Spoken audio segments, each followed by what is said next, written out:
Now let's look at some exceptions. B through D apply. Okay?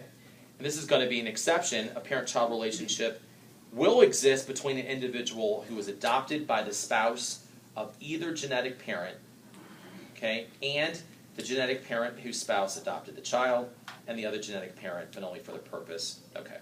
Looking at that language here. Okay? That first B is really what we call the step-parent exception.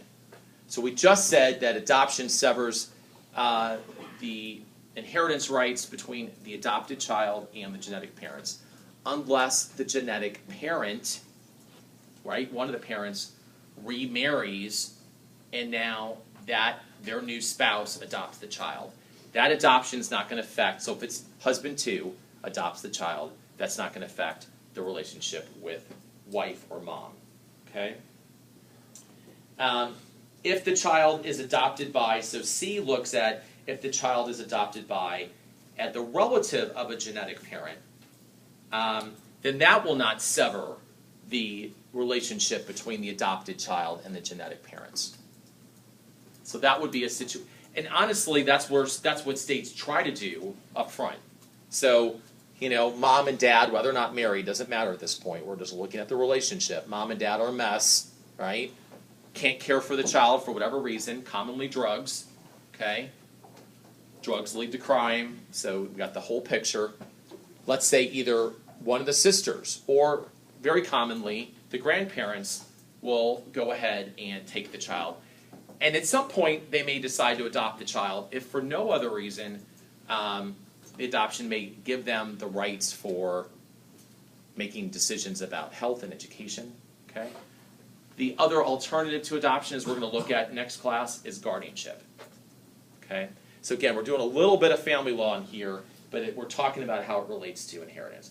But at least under the UPC, again, this is their kind of a spouse view. Someone in your family can adopt your child for you, or not for you, adopt your child for whatever reason, and that will not automatically cut off their inheritance rights from you.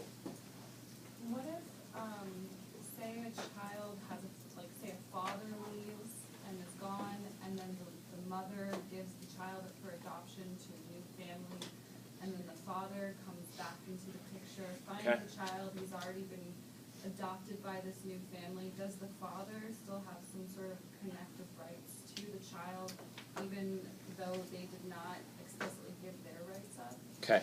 Anybody in here had family law yet? I know probably not. So, okay. So you guys probably talk about this in there. I was just thinking, like, the father, they're going to have to find the father. Right. Right. Before that occurs. And sometimes it doesn't, you can't find dad, but, I mean, they have to go to. Yeah, courts are going to go through extreme measures, as she said, to give to before they take away parental rights. I mean, even if things are really bad and the parents are a mess, they're still not going to take away their parental rights easily. Okay, so if you in your situation, if fathers like escape the scene for whatever reason, as she correctly stated, they're going to have to put out notice. Any statutes are going to say so much notice has to be put out.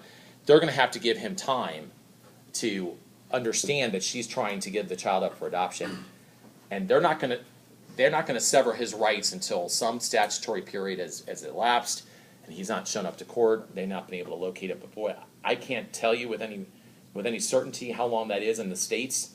I don't know, Lauren, if you remember from family law, but it could be a couple years. It could be years, yeah. Right. So it's unfortunate for the kid, I guess, who can't Right. be adopted for a long time, but they're definitely, courts are valuing parental rights in that way by making sure it's extensive.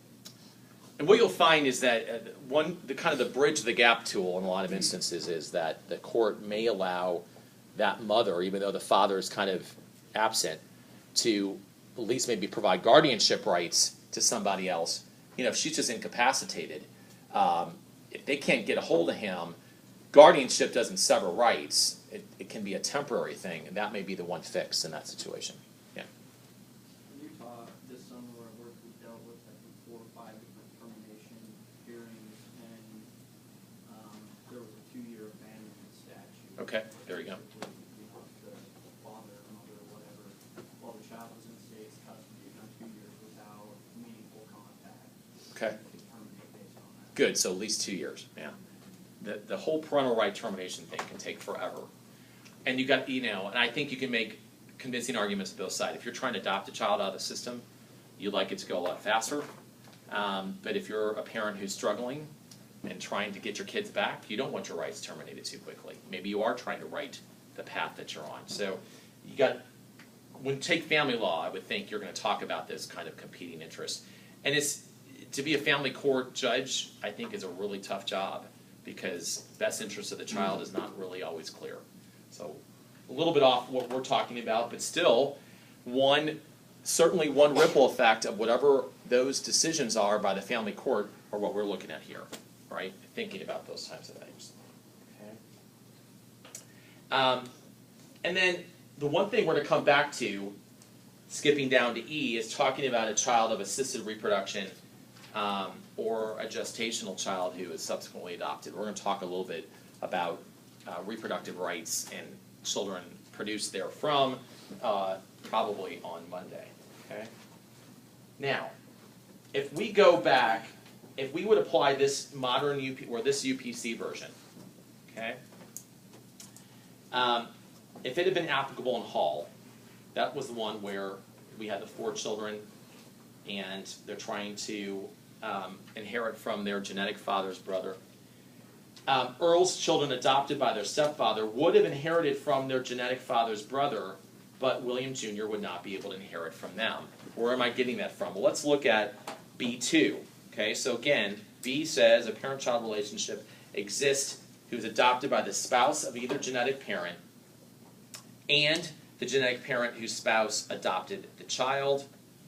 Okay, and look at the other sentence. This is tough wording. The other genetic parent, but only for the purpose of the right of the adoptee or a descendant of the adoptee to inherit from or through the other genetic parent. It's a lot to think about. The Hall case is the easiest way to apply B2. What we're saying there is, at least under the UPC, which is by no means, because this is a more, I keep saying modern, but it's what's proposed, it's what's out there. States haven't gotten there. Under Hall, if this version of UPC had been Maryland law, those children could have inherited from their genetic father's brother, but he could not have inherited from any of their children, those children. Everybody with me on that? So they could have inherited from their uncle, even though their link to that uncle has passed, their father, but he could not have inherited from them. That's something you don't think about. You always think about children inheriting, but what happens if children predecease and have assets? Can they move back up? And here's a situation where at least the UPC is proposing no. Okay. Okay. What are some of the justifications for the rules we're looking at? Okay, a couple things. If inheritance would become so complex if we allowed genetic relatives as well as adoptive parents to inherit from or through the child. Okay? That's why you see, if we're going to allow there to be some inheritance rights, it's only going to be to the child, not from them. It's not clear that this is what the intestate decedent would want. Maybe in Hall, that deceased father would have wanted his children, 1, to inherit from his brother, 2, if one of them had predeceased, for his brother to get the assets. But of course there's other siblings. It would have gone to the sibling first anyway, as we'll look at next week. But these laws are they're not always going to carry out what we would think would be the intent of that particular deceased person. So once again, this is where really good estate drafting comes into place. Okay? And one more thing, I want to make another point. If adoption records are sealed, it may be impossible for the child to prove who his genetic parents are, and vice versa. So that's another whole issue to think about. You may not be able to determine genetic lineage if those records are sealed, and then that requires the child to, any number of court hearings to see if they can get those unsealed. Okay. Any questions on those rules? Here's the thing I want you to think about. This is kind of stepping back from adopted children and just looking at the course we're looking at. I don't know how many of you have had a question up to this point that says, well, why should I have a lawyer draft my will if I can just get one off online? Anybody? No one's heard that yet? Okay. I wrote a paper about it for a different class. Okay. Guaranteed you will hear it at some point. Well, I can download it. Or there's that law firm that kind of is online. Isn't it the guy who did Legal Zoom or whatever. O.J. Simpson's trial, right? And then he's since passed, but his law firm does all this online stuff, right? Here's the answer you give to people, okay? And think of all the questions you're coming up with. And one of the reasons I try not to dismiss good questions, even if they're a little bit off what we're talking about, is because you're thinking about what ifs. That's what we get paid to do, really, right? I mean, sure, anybody could fill in a basic will. I leave this to this person, this to that person, et cetera, et cetera. But we deal with what ifs. We deal with simultaneous death. We deal with, well, if you get divorced, actually, you really should be redoing your will. But we're going to deal with all the what ifs. And that's why well-drafted documents and good estate planning attorneys are going to sit down and have a fairly lengthy survey for you to fill out and then a discussion. Because you want to think about all the potential circumstances and say, okay, but if this happens, do you want this to change? Right? You might have mirroring wills, but at the instant of one person dying, do we want that to change? Who do you want to take over as successor, trustee, et cetera, et cetera? And then you got to think, well, what if everyone is predeceased? That's we call kind of the ultimate beneficiary question. So I wanted to make that point. I meant to make it in another class. Someone else asked me a question. There are a lot of things that a well-drafted, and I should say testamentary document, because that could be a will and a trust, can deal with that an average person, even if they're intelligent, an average person, having not sat down and looked at all the problems that can ensue, would not think about. And that's our role. That's the whole reason, at least I would argue, that attorneys should be paid. Okay. Not paid, but do work. Okay. Let's talk a little bit about, luckily we're getting to, there we go. Okay, suffice to say, if they take our room again, I'm just not going to have class. Now I have no.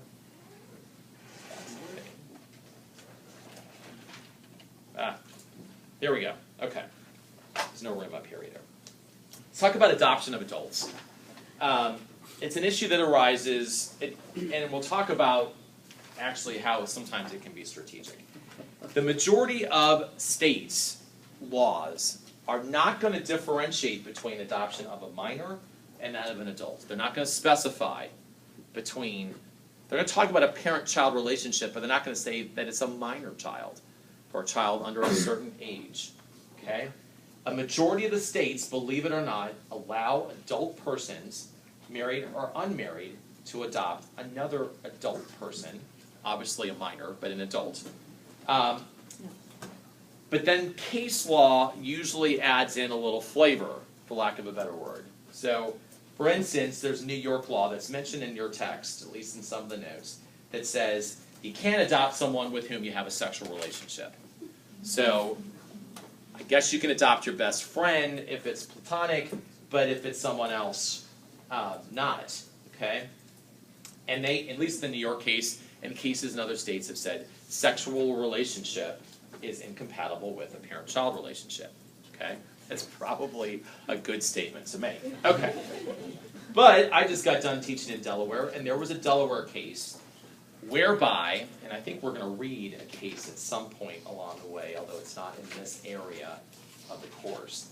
It's a 1993 case of the Delaware Supreme Court, and obviously I teach it. I used to teach it because I also taught bar review, and they liked weird questions on the bar. But a 66-year-old man adopted a 51-year-old man, his companion of over 17 years, to prevent claims against his estate by collateral relatives. Again, what are collaterals? Siblings, nieces, nephews, potentially cousins, aunts and uncles, things of that nature, or people of that nature. Okay? So, why is adult adoption in that situation? If you're in a non-traditional relationship, it is one way to ensure inheritance rights. And as we all know, those inheritance rights for children are going to trump anybody else's claims. Yes?